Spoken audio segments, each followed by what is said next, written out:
एडिसनचं एक उत्तर लक्षात ठेवा. शेवटी जाताना तुम्हाला इन्स्पायरिंग वाक्य आहे ते. जीवनात कुठेही निराशा आली तर मला एडिसनचं हे वाक्य आठवावं वाटतं. एडिसननी 1000 प्रयोग केले.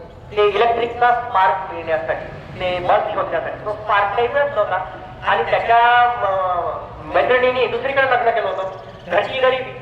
मित्रांनी एडिसनला असं म्हटलं, तू काय मूर्खपणा करतोय, तुझी मैत्रीण तुला सोडून गेली, घरची गरिबी, हे सगळं नोकरी स्वीकार, एखादी काम कर, घरात आई म्हातारी आई आहे तिचं सांभाळ कर, तू हे जे काही करत बसलाय 1000 तुझे प्रयोग अपयशी झाले आणि तुला काहीच मिळालं नाही. तेव्हा एडिसनने दिलेलं उत्तर तुम्ही सर्वांनी लक्षात ठेवा. आपण शेवट करू. एडिसनने असं सांगितलं की I am the only person on this earth my friend, I am the only person on this earth who knows 1000 experiments, who knows 1000 experiments through which that spark cannot be created. मित्रा, मी असा या पृथ्वीवर एकमेव मनुष्य आहे ज्याला अशा 1000 प्रयोग माहिती आहे की ज्याच्याद्वारे स्पार्क तयार होत नसतो.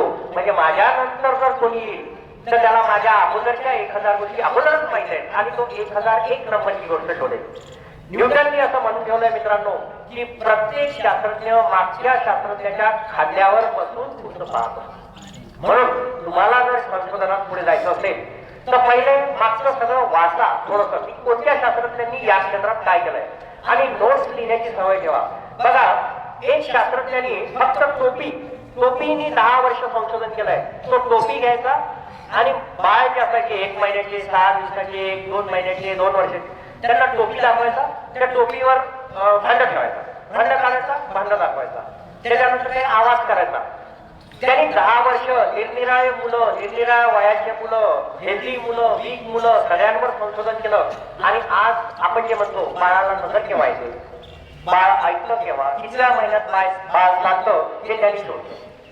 10 वर्ष संशोधन करून कशाच्या सहाय्याने? फक्त एक टोपी आणि एक चुटकीचा आवाज.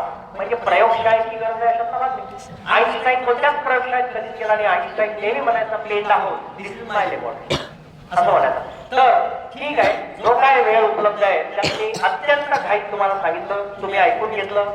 मला या शाळेने बोलवलं याबद्दल मी या शाळेचा अत्यंत आभारी आहे. आखाडे सर माझे मित्र आहेत, खरं म्हणजे या आयोजनामागे ते प्रमुख आहेत. आणि असंही बोललो की बघा, विज्ञान जन्मजात श्रेष्ठ कनिष्ठ मानत नाही. विज्ञानाचं महत्वाचं वैशिष्ट्य आहे, विज्ञान समांना जन्मजात समान मानतंय. आणि आज आपल्या समाजामध्ये एक इंटरॅक्शन, एकमेकांमध्ये आपले विचार आदान प्रदान व्हावं याची गरज निर्माण झाली आहे. या दृष्टिकोनातनं एक सुरुवात म्हणून मला आज इथे येऊन खूप चांगलं वाटलं.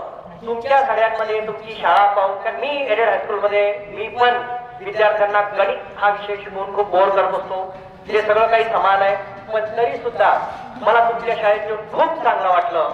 तुमच्या सर्वांचे आभार, मुख्याध्यापकांचे आभार. आणि एवढं बोलून माझे शब्द मी थांबवतो.